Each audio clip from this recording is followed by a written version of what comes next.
Hello students, now we will discuss the remaining 4 principles of management developed by Henry Fayol. So the next principle is principle of equity. What does equity means? Equality. That means Henry Fayol suggested that there should be fair, kind and just treatment to all the employees. The fair kind and just treatment should be given to all the employees. हमें किसी के साथ भी किसी भी type की discrimination जो है वो नहीं करनी है.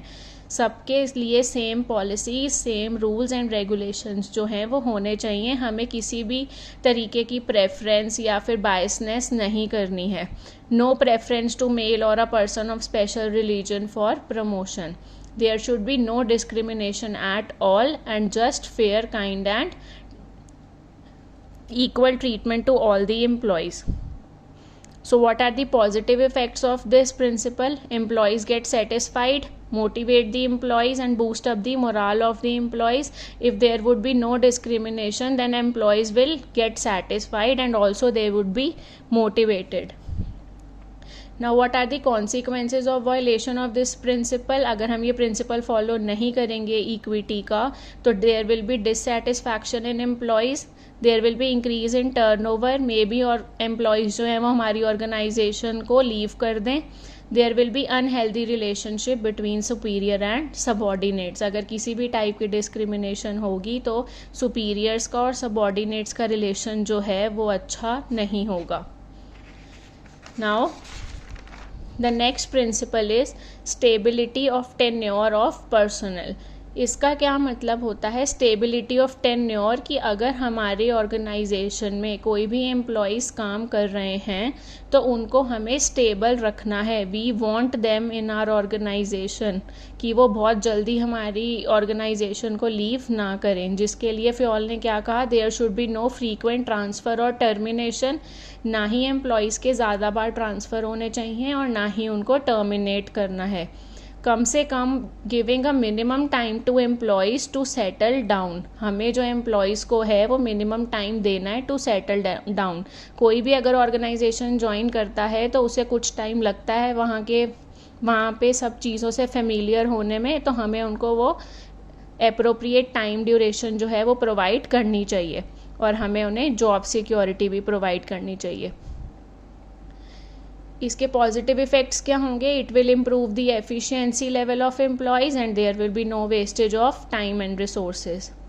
What are the consequences of violation of this principle? Wastage of resources in learning the new job, क्योंकि अगर एक एम्प्लॉय को हम ट्रेन करेंगे वो बहुत जल्दी ऑर्गेनाइजेशन लीव कर देगा, तो दूसरे को अगर हम फिर अपॉइंट करते हैं तो उसे हमें ट्रेन करना पड़ेगा फिर दोबारा से, तो जिसकी वजह से क्या होगा, हमारे जो रिसोर्सेज हैं वो वेस्ट होंगे. And there will also be frustration and dissatisfaction among employees. Next is principle of initiative. Initiative का मतलब क्या होता है? Taking the first step with self motivation.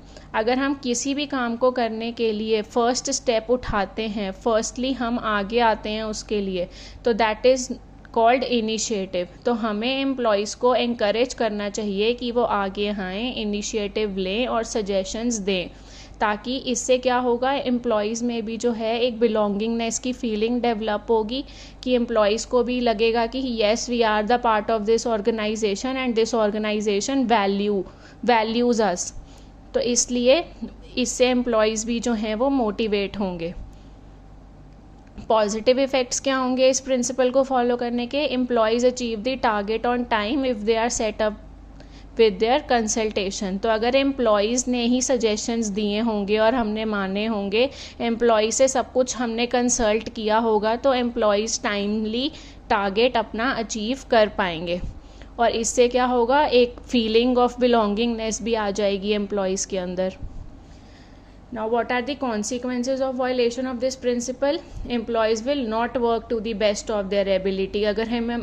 अगर हम एम्प्लॉयज़ को किसी भी तरीके का डिसीजन मेकिंग में हम उनके सजेशंस को वेलकम नहीं करेंगे, उन्हें इनिशिएटिव नहीं लेने देंगे, तो वो अपनी they will not able to work to their best ability and there will be demotivation among employees. The last principle developed by Fayol is Esprit de corps. And what does this phrase means? Union is strength.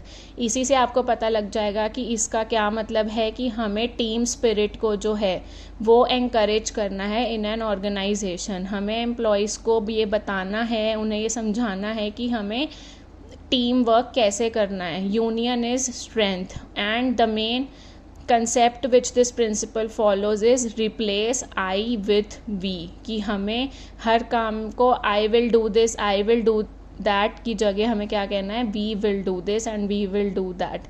That means we have to promote the team work and team spirit. What are the positive effects? It develops the team spirit and achievement of group goal, not individual goal. Consequences of violation of this principle would be team goal में not be achieved. अगर हम एक साथ होकर काम नहीं करेंगे, हम सिर्फ अपने पर्सनल नीड्स को या बेनिफिट्स को ध्यान में रखेंगे, तो हमारा टीम गोल जो है वो अचीव नहीं हो पाएगा.